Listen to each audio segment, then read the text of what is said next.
Salut les cinéphages, c'est Mireille et aujourd'hui on continue les petites vidéos à deux parce que seul c'est bien mais à deux c'est mieux et on revient une nouvelle fois sur une trilogie culte, une saga culte des années 80, 90 et plus si affinité. Et alors là, on s'attaque à du très très lourd les enfants. Je pense que honnêtement c'est le film que j'ai vu le plus de fois de toute ma vie, le Ah premier. la vache! Ah ouais, non, non, je ne peux même plus les compter. Tellement le film, je l'ai digéré. Il s'agit évidemment de Robocop, de Paul Verhoeven. Robocop, le premier du nom. Regardez-moi cette magnifique édition, les petits-enfants. Oh waouh! Elle est Ouais, formidable. C'est évidemment en 4K, avec évidemment à l'intérieur du fourreau, eh bien, la petite jaquette originale qui va bien. Ouais. magnifique. Et, ouais, et c'est magnifique. Un Voilà. éditeur de goût. Un éditeur de Go, alors c'est en 4K, il n'y a donc pas de français, hein, c'est Arrow. Il n'y a pas de français, il n'y a pas de sous-titres, mais je connais tellement par cœur de toute façon que you're gonna be a bad motherfucker que j'en ai rien à faire. Vraiment, puis bon, de toute façon, maintenant je parle anglais. Regarde le petit logo OCP, c'est génial, c'est magnifique, c'est sublime. Ce film m'a complètement traumatisé. C'est, je pense, le film qui m'a donné envie de faire du cinéma réellement. Je lisais petit Mad Movies, ce genre de magazine, et je voulais devenir prothésiste, tu vois, je voulais faire des effets spéciaux. Ah Du oui, coup, c'est vrai, tu en avais parlé. Ouais, j'achetais ouais. de l'alginate, tu sais, j'allais chez Adam à Paris, puis j'ai dit, ah, ils achètent quoi de l'alginate? Alors voilà, puis après, je faisais des petits trucs, je faisais des faux doigts, voilà, des cicatrices, des machins. Et puis voilà, quoi, j'étais complètement fondu de tout ça. Et j'étais tellement dégoûté de pas l'avoir vu en salle parce que quand il est sorti, j'étais trop Ah oui. jeune. Alors c'était interdit moins de 13 ans à l'époque Mmh. et je sais plus, je devais avoir 11 ou 12 ans ou je sais plus exactement. Mais du coup, je ne pouvais pas y aller et j'étais tellement furax que je racontais à tout le monde que je l'avais vu. Donc je mentais. Tu sais, je disais: «Bien sûr, j'ai vu C'est beau. Robocop». Je disais: «Bien sûr, c'est excellent, j'adore, c'est trop, trop bien. Oh là là, c'est violent, c'est super». Puis comme je regardais Mad Movies, tout ça, je connaissais par cœur, tu vois? De toute façon, j'avais vu le film sans le voir quasiment et voilà, je pouvais pas l'assumer, quoi. Et quand je l'ai enfin vu en VHS, alors là, les petits amis, le choc. Le choc. Verhoeven, c'est devenu un de mes réalisateurs préférés instantanément. J'ai jamais oublié son nom. C'est le premier Verhoeven que j'ai vu, évidemment. Et puis ensuite, tu enchaînes sur Total Recall. Donc, si tu veux, ça devient ton dieu quelque part. Mais bon, si j'ai fait appel à toi, Alex, de la fuite en vidéo, allez évidemment vous abonner à la chaîne d'Alex, la fuite en vidéo, les petits amis, la meilleure chaîne du monde. Vraiment, il est là depuis trop longtemps. Il fait des vidéos extraordinaires. Il vous parle de films dont personne n'a jamais entendu parler. Et Mais parfois, dont vraiment, personne n'a rien à battre, mais c'est pas non, grave. non, non, non, c'est pas vrai parce que tu m'as fait découvrir un nombre incalculable de pépites, mais clairement, hein. Ah non, mais moi Et j'aime bien. et grâce à toi, j'ai découvert parce que tu fais découvrir des films obscurs, Ouais. certes, mais virgule, de très bons films. Parce que tu as très bon goût. Et oui, non, mais vraiment, je fais pas découvrir des nanars de l'enfer, non, non. Ouais, C'est des ouais. Non, pas pépites, c'est des toujours. Ouais. trucs dissimulés, tu sais pas d'où ça vient et quand tu les regardes, tu fais: «Mais qu'est-ce que ce film génial, quoi? Qu'est-ce que c'est que cette truc?» Bon alors, allez sur la chaîne d'Alex, allez vous abonner, vraiment, faites le tour, c'est magnifique. Et donc si j'ai fait appel à toi, Alex, c'est parce que Oui. mon petit doigt mon petit doigt m'a dit que tu devais être fan du bousin. Et en plus, un autre petit doigt m'a dit que, espèce de petit salopio, tu l'as vu en salle, n'est-ce pas? Eh N'est-ce oui. pas? Eh oui. Mais Oui, alors, et explique-moi un peu, qu'est-ce qui se passe? Voilà, tu es où? Voilà, tu vois Robocop, tu es en salle, voilà, ton esprit, tout ça, l'assimilation, que se passe-t-il? alors ouais, donc alors un peu comme toi, je vois d'abord dans les magazines, parce que Robocop, voilà, à cette époque-là, c'est 87 donc, c'est surtout le média qui nous parle à nous les salles gamins. Et donc voilà, comme tu disais, il y avait même, je me souviens même d'un numéro de Vidéo 7 où il était en plein pot de la couve, et où je regardais ça, je me disais, mais le charisme du truc, quoi. Et donc j'étais trop content de pouvoir aller le voir parce qu'effectivement, moi aussi j'ai connu finalement la frustration. J'ai pas été jusqu'à essayer de faire croire que je l'avais vu, mais Rambo, ça avait été très dur à digérer, le fait de ne pile poil pas pouvoir y aller, alors que c'était vraiment, j'en rêvais la nuit, etc. Robocop, je pouvais y aller. Et alors moi, c'est un des premiers films, puisque enfin vu au cinéma, je veux dire, qui m'a retourné le cerveau, en cela que j'étais pas préparé à ça, du tout. C'est-à-dire que voilà, c'est 50% flic, 50% machine, mais moi je dirais que c'est vraiment un film, c'est 50% polar futuriste, fun décomplexé, ultra violent, mais 50% donc satire dramatique, assez subtile, très féroce. Et ça évidemment, enfin évidemment, je sais pas, donc 87, donc j'avais 14-15 ans, c'était pas ça que je m'attendais, du tout. Et donc je me suis pris, et quand même la violence était très, très, comment dire? Elle était très, dure. Je sais que, enfin on va en parler, mais Verhoeven il insiste énormément, depuis, sur le côté, second degré, ce n'est pas un film à prendre trop au sérieux, c'est quand même un gros gag ce film, enfin et cetera. Moi je suis pas d'accord, quoi. Enfin c'est un peu comme quand Carpenter il descend Christine, quoi. Moi je suis pas d'accord. Donc Non, mais en fait, il dit pas vraiment ça. Il dit que le concept rassure-moi. de base est ridicule, un peu Oui, c'est ce qu'il dit et que du coup, pour noyer le déjà poisson, là pas d'accord, mais bon. pour noyer le poisson, c'est son point de vue, hein, pour noyer le Oui, oui. poisson, en fait, il faut amener de l'ironie. En fait, il Oui, dit oui, que oui. si tu prends le film au sérieux et que tu amènes pas ta dose d'ironie et de C'est second sûr. degré, bon, bah, le truc t'explose dans les mains instantanément, ça devient ridicule et c'est ce qu'il reproche au remake. Il dit: «Le remake marche pas Ah putain, parce le que c'est un remake. film beaucoup trop sérieux Ouais, et ouais, c'est ça c'est pour ça qu'en sûr. fait ça se vautre». Ouais, ouais, Heu le remake, c'est pas possible. et Heu, effectivement là, l'ultra-violence à laquelle on est confronté, elle est quand même contrebalancée par un humour et par une critique, comme tu alors je vais disais, pas mentir, une ouais, satire. bien Satire sûr, à balles bien sûr. réelles, j'ai envie de te dire. Oh, oh! Ah celle-là, elle est Mais celle-là, elle est magnifique. Elle mériterait un t-shirt. Ça tire à balles réelles, j'adore. Oui, alors non mais complètement. Alors et moi, il y avait un degré que j'avais, évidemment perçu et savouré autant que tu peux savourer, voilà, à 15 piges. C'était par exemple, cette critique des médias, de l'info, mais également de la pub d'ailleurs. Enfin, moi qui allais plus tard m'y frotter longuement à la pub. Là, les fausses pubs, dès le début, la pub pour les greffes de cœur avec le modèle sport co-dessiné par Yamaha ou je sais plus quoi. Putain, genre, non, c'est du génie. Il y a aussi le jeu de façon bataille navale. Il y a marqué tuer avant d'être tué, un jeu éducatif. Voilà, c'est magnifique. Donc ouais, là c'est tellement amer, quoi. Là on est vraiment dans le sarcasme même. C'est même plus de donc ça j'ai beaucoup aimé. Mais surtout, ce qui m'a un peu comme pour quelques films, ce que j'avais pas vu venir, c'est le côté l'empathie, le pouvoir d'empathie de Robocop.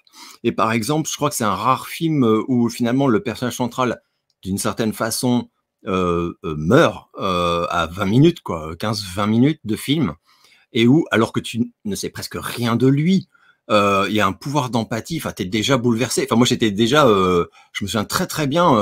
Faut dire que la scène est ignoble, quoi.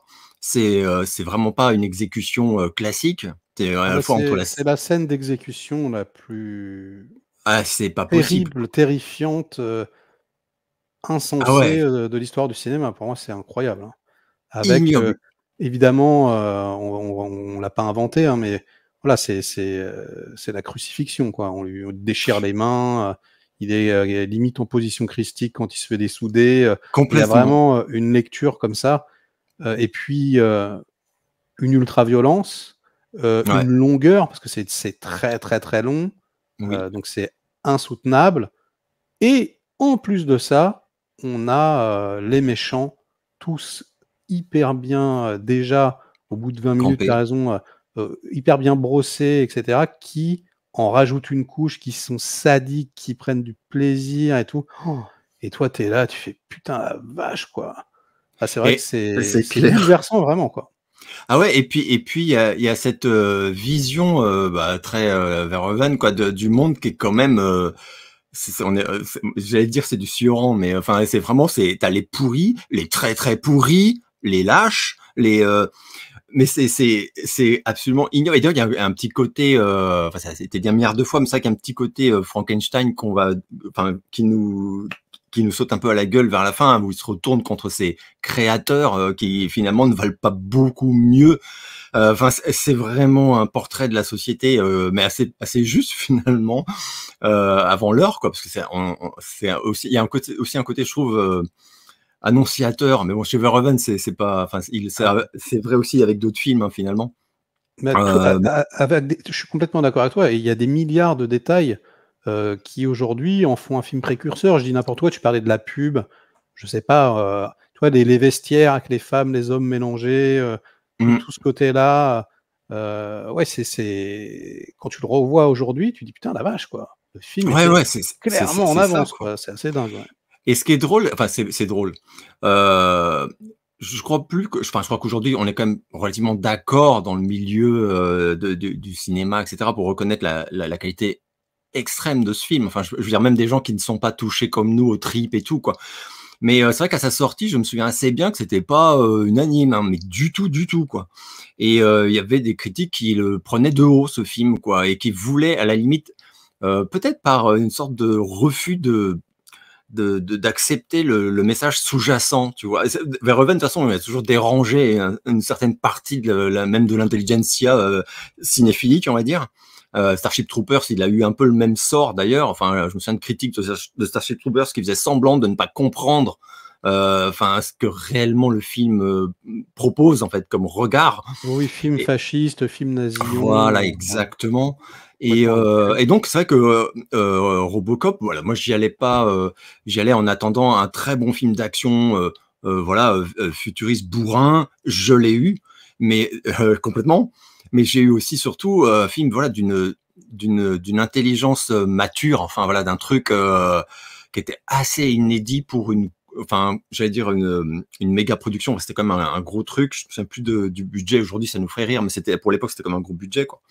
Et, euh, et où c'était pas, voilà, il était quand même vendu pour aussi les jeunes aussi. Enfin voilà, je me souviens qu'on en parlait Oui, dans les mags. c'était un peu le nouveau enfin moi je le ressentais comme ça, c'était un peu le nouveau Terminator à l'époque, quoi. Complètement, voilà, c'est exactement comme ça qu'on l'a vécu à l'époque de sa sortie.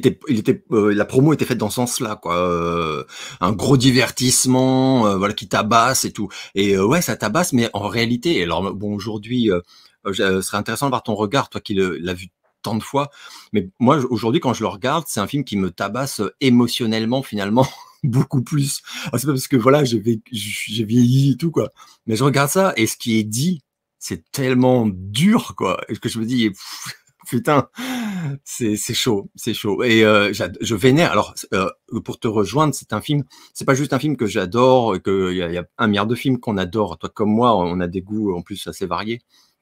Mais celui-là, vraiment, il est dans mon top 5, je pense, hein. Toujours confondu, toute époque confondue. C'est très personnel aussi après. C'est parce que voilà, il te touche pour plein de raisons, de trucs comme ça. Mais alors après, je sais que tu vas y venir, mais même la façon dont il est travaillé par le réal, quoi. Enfin, Verhoeven, franchement, pour un truc pour un projet qui n'est pas de lui, puisque sauf si je dis une connerie, mais il me semble que c'est un truc qui avait été proposé par Orion à d'autres réals qui l'ont refusé, enfin, que ça faisait pas trop rêver.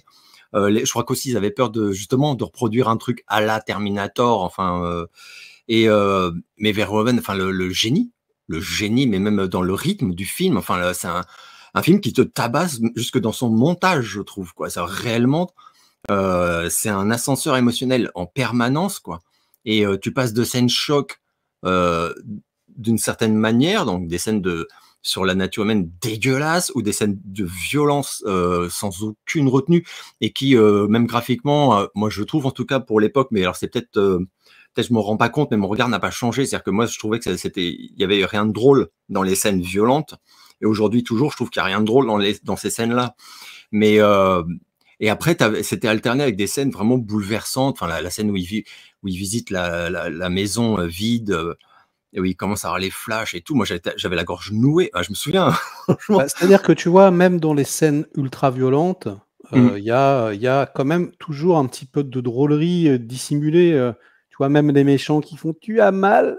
Il y a plein de trucs super drôles. En fait, mais c'est drôle quand j'y repense, mais c'est vrai que c'est drôle, mais c'est tellement cruel. Tu vois, par exemple, on va dire le meurtre, enfin le déraillement du ED 209 là dès la démo, où il pulvérise le mec. C'est un steak Charles à la fin, quoi. C'est vraiment. Après, t'entends l'autre qui dit, ouais non, mais il a pas capté la chute du revolver sur le sol. C'est dingue. Qu'est-ce qui Ouais, s'est ouais. passé? Je voulais juste rebondir sur un truc également. Je pense que si le film a été mal reçu auprès de certains critiques, c'est parce qu'ils étaient habitués au travail de Verhoeven, hein, parce qu'on rappelle que Ah oui. Verhoeven, il avait réalisé un nombre incalculable de films absolument exceptionnels en Hollande d'abord. Hein. Je sais pas, Soldier of Orange, par exemple. Rutger Hauer était un de ses acteurs fétiches. Ouais, j'adore. Spectres, enfin voilà, des films vraiment qui te marquent, Turkish Delice, voilà, des trucs exceptionnels. Le quatrième homme, et puis il arrive aux États-Unis, il te sort La chair et le sang, qui est complètement dingue, alors qu'elle n'avait Ouais. pas forcément Mm. marqué tant que ça à l'époque, mais et je pense que ce que je veux dire, c'est que les critiques étaient habitués à un certain style, tu vois, à quelque chose de beaucoup plus profond. Et là, il leur sert un blockbuster avec des airs crétins. Tu vois, ils se disent, mais qu'est-ce que fait Verhoeven, Oui, quoi. oui, oui.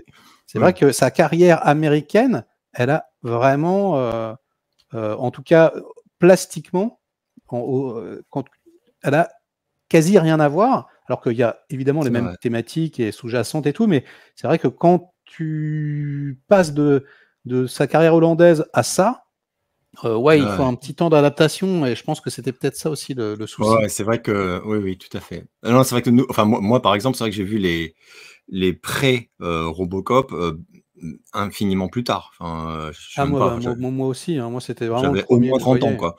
C'était vraiment une époque géniale. Enfin, quand j'y repense, ça m'a j'ai la mélancolie facile. Mais finalement, on avait ces trucs-là. Il y avait, alors peut-être un peu moins Kamikaze, mais on avait aussi Joe Dante qui était génial, enfin qui proposait aussi des œuvres un peu mixtes, c'est-à-dire des faux blockbusters qui te caressent dans le sens du poil, et en réalité des films qui frappent dur quand même sur Ouais, la nature des, humaine, la des société. films poil à gratter, mais comme Carpenter aussi un peu. Ouais, c'est vrai. Ouais, C'était ouais, non, mais génial. on aime C'était quand il y a génial. ouais, un discours politique. C'est des films engagés en réalité, quoi. C'est vrai, ça me rappelle la scène ignoble comment dire, tellement elle est décomplexée, où quand il est récupéré pour la création de Robocop, enfin pas la création, mais ouais, l'assemblage, on va dire, et où la meuf lui dit toute contente, on a pu lui sauver le bras gauche, et on lui fait couper le. Et où après il explique, il dit de toute façon il a légué son corps à la science, on en fait ce qu'on veut, quoi, et il dit non, ça m'arrange pas qu'il ait encore un bras humain. Ah putain. Après, il y a aussi quand même il y a l'histoire, mais vraiment le traitement visuel. Enfin, toi, je sais que tu es même encore plus sensible que moi là-dessus, mais on a tous été marqués, mais vraiment, enfin, photographiquement parlant, à vie, quoi. Par, par exemple, l'introduction de Robocop lui-même, quoi. Enfin, les bruits des pas, la Ouais. silhouette floue derrière la Ah ouais. vitre un peu gondolée. Après, on le voit juste de dos. Après, on a les flics qui courent dans les couloirs parce qu'ils sont tout excités, ils veulent le regarder. Toi aussi, tu veux le regarder. Pas de cul, le plan suivant, il est encore de dos, il rentre dans la cage, l'espèce de grillage où il va s'asseoir. Oh putain, mais c'est du Non, génie. c'est magnifique. Et C'est puis ce du qui est génie. génial chez Verhoeven, je sais pas si tu as remarqué ça dans sa mise en scène, c'est qu'en fait, il s'efface énormément derrière sa mise en scène. Tu vois, par exemple, Ouais, c'est vrai. c'est quelqu'un qui va jamais, s'il y a deux personnages assis l'un en face de l'autre, par exemple sur une chaise, en fait, il va jamais faire de panneau, tu vois, pour passer de l'un à l'autre. Ah En oui, fait, oui, oui, en je vois fait, ce que il tu veux va dire. attendre obligatoirement qu'un personnage se lève, qui bouge dans le cadre pour le suivre et passer à l'autre, tu vois. Et en fait, du coup, de cette façon, tu ne te dis jamais qu'il y a un cadreur, tu vois, qui effectue un mouvement. En fait, c'est Ouais, c'est toujours vrai. extrêmement fluide et il y a toujours en fait des personnages en mouvement. Par exemple, il y a un plan où ils sont à l'intérieur de l'ascenseur tout au début, tu vois, où ils sortent de l'ascenseur, ça arrive, ça les suit, ça passe sur le big boss de l'OCP et Ronnie Cox, et puis ça se finit comme ça sur la maquette de la ville Détroit du futur, tu vois. Et en Ouais. fait, c'est un plan séquence, et relativement Ah, long c'est le vrai. plan, hein. Sauf que tu le remarques même pas, quoi. Et tu sais, Ah, puis, j'avais je pas sais fait pas, ça doit gaffe. être la sixième fois que je le regarde, le truc. Je fais, mais en fait, c'est un plan séquence, le truc, tu vois. Et il est toujours, en fait, il s'efface toujours, quoi. C'est admirablement bien filmé, bien construit, mais c'est quasi invisible. Et c'est ça qui, pour moi, en fait un réalisateur extrêmement puissant, quoi. C'est-à-dire que t'es jamais en train de penser à la technique. T'es toujours focus sur les émotions, les persos, les corps qui bougent dans l'espace. C'est assez brillant, quoi. Du coup, tu vois, voilà, c'est tout à fait le genre de réflexion que moi, je n'ai pas de moi-même, mais maintenant que tu le dis, je cherche des trucs et moi, à la limite, les seules fois, je sais pas si c'est vraiment vrai, mais je me souviens qu'il y a une époque où je m'étais dit qu'il avait des clins d'œil à une forme de cinéma américain. Par exemple, la scène de la tentative de viol où Oui, il fait Robocop très, arrive très et où il va western. tirer entre les cuisses de la meuf, etc. Je me disais, mais là, c'est du Carpenter, mais à 2000%. Enfin, je me disais, c'est fait exprès. Il y a un petit clin d'œil on se croirait dans New York 97. Enfin, c'est trop, même le ton, même, enfin, même les angles et tout. Je me disais, ah, il a fait exprès. C'est un petit genre. Mais tu vois des petits trucs comme ça. Mais après, la, la patte, parce qu'après, par exemple, je trouve que en fait, sur Robocop, l'équilibre entre l'intention, je dirais, pas de compromis, mais un peu, enfin si quand même, avec un peu sans doute le cahier des charges qu'il avait, enfin il avait comme des obligations de livrer un produit fini qui est digérable par le grand public, etc., etc. On se le dit d'ailleurs encore plus tard quand on voit, comme tu l'as très bien dit, ce qu'il avait fait avant, d'où il venait, quoi. Ça semble fou d'ailleurs qu'il ait eu ce projet-là. Ça semble complètement. Enfin, c'était un gros risque, quoi. On peut pas dire qu'il venait de ce cinéma-là, effectivement. Mais il y a vraiment un équilibre qui est parfait. Alors moi, je l'ai vu le film, je sais pas, au moins 50 fois, enfin c'est l'enfer. Et j'ai appris quelque chose, tu vois, Ah, je regardais, j'ai mis une analyse, et quelque chose ne m'avait jamais frappé. Et je trouve ouais, ça hyper, pourtant, c'est quand tu le sais, enfin, quand tu percutes, c'est hyper visible, mais au niveau de tu sais, de la métaphore christique, il y a donc ouais, la crucifixion, la première scène d'exécution, tu vois, oui, et puis donc la résurrection. On ouais, a Murphy, Robocop, en fait, à la fin, je sais pas si tu te rappelles, en fait, qui marche sur l'eau. Et en fait, on a une énorme flaque de flotte, comme oui, ça, oui, oui. avec Robocop qui marche dessus, en fait. Et j'ai fait, Ah putain. trop bon! Et j'avais jamais percuté le truc, Ah quoi. yes. Ouais, Alors je vois ouais. la scène, mais j'avais pas du tout tiqué. Et ouais, quand on connaît un peu Verhoeven en plus, oui, c'est pas un hasard. Non, non, Énorme, bah après, c'est peut-être un énorme. hasard, mais bon, M'étonnerait. Non, ça franchement, ouais, m'étonnerait. Ça ça m'étonnerait m'étonnerait aussi. beaucoup. Mais bon. Donc, non, c'est quasiment parfait. Il faut quand même saluer Ed Neumayer, le scénariste, qui sera donc, on l'a dit, hein, le scénariste de Starship. Parce que j'imagine évidemment que Verhoeven a beaucoup réécrit avec lui et qu'ils sont allés dans la même direction, mais il a quand même créé quelque chose, un concept assez unique. Et puis, c'est quand même lui aussi qui est à l'œuvre pour la satire. Voilà, Ouais, ouais, toute ouais, cette c'est à l'écriture, ambiance. ouais, c'est clair. Ouais, ouais, ouais, tout à Donc, fait. il faut quand même rendre à César ce qui Ouais. appartient à César, même si, évidemment, c'est le duo, hein, je pense, hein. C'est comme Jimmy J et MC Solar, tu vois. Les deux ensemble, ça fait des étincelles. Donc, La ouais, musique c'est. aussi, la musique de Paul Edouris Oh là là elle te, elle te, elle te fout les frissons, quoi. Avec ces gros là trucs, là. là. Ah putain, mais, oh Tout la est génial. vache. Ouais, le score est épique. Oh là là, c'est tellement, mais tout est tellement précis, dosé, pesé, C'est pensé parfait. de ouf. Ouais, ouais, ouais, c'est C'est vrai. vrai que hormis aller le côté Phil Tippett, tu vois, hormis certains effets Ouais. spéciaux qui maintenant sur le D209 peuvent paraître pour la jeune Oui, c'est génération vrai. Ouais, ouais, ouais, c'est un vrai. peu voilà, ça se voit un petit peu. Mais bon, Mm. moi je trouve que ça a grave Un du charme de charme, hein. ouf. C'est C'est un magnifique, hein, charme mais de ouf. je peux comprendre, tu vois, que Oui, ça oui. gêne un petit poil. Franchement, hormis ça, c'est un film qui a zéro défaut, quoi. C'est un film parfait. C'est clair. Ah ouais, non, complètement. Et complètement, complètement. C'est entièrement un d'accord. chef-d'œuvre. On est d'accord, c'est un chef-d'œuvre. Ah ouais, c'est un chef-d'œuvre absolu. Pour moi, Absolu. c'est un film miraculeux. Enfin, c'est un truc, complètement, qui n'aurait pas dû exister, en fait, en plus, enfin, parce que il fait quelque part, il fait fi des codes de tous les codes, en fait. Ce que c'est devenu Robocop. Il y a des fois, ça me faisait un peu mal. Je me disais: «Putain, Verhoeven, il voit ça et il doit se dire: "Allez, vas-y, va vendre tes jouets"». Enfin, tu sais, les dessins animés, il y avait l'album Panini avec des enfin, ah putain, et je parle Alors, même pas de la série télé, enfin des ne trucs comme ça. ne va pas trop vite, Ah, Alex, puisqu'on va en parler évidemment, mais dans la deuxième d'accord. vidéo. Et sur ces bonnes paroles, ce sera la fin de cette vidéo sur Robocop. J'espère qu'elle vous a plu. Likez-la si c'est le cas, délikez-la sinon, inondez-nous de commentaires comme d'habitude pour faire marcher le petit robot YouTube. Et on se retrouve donc demain pour la suite.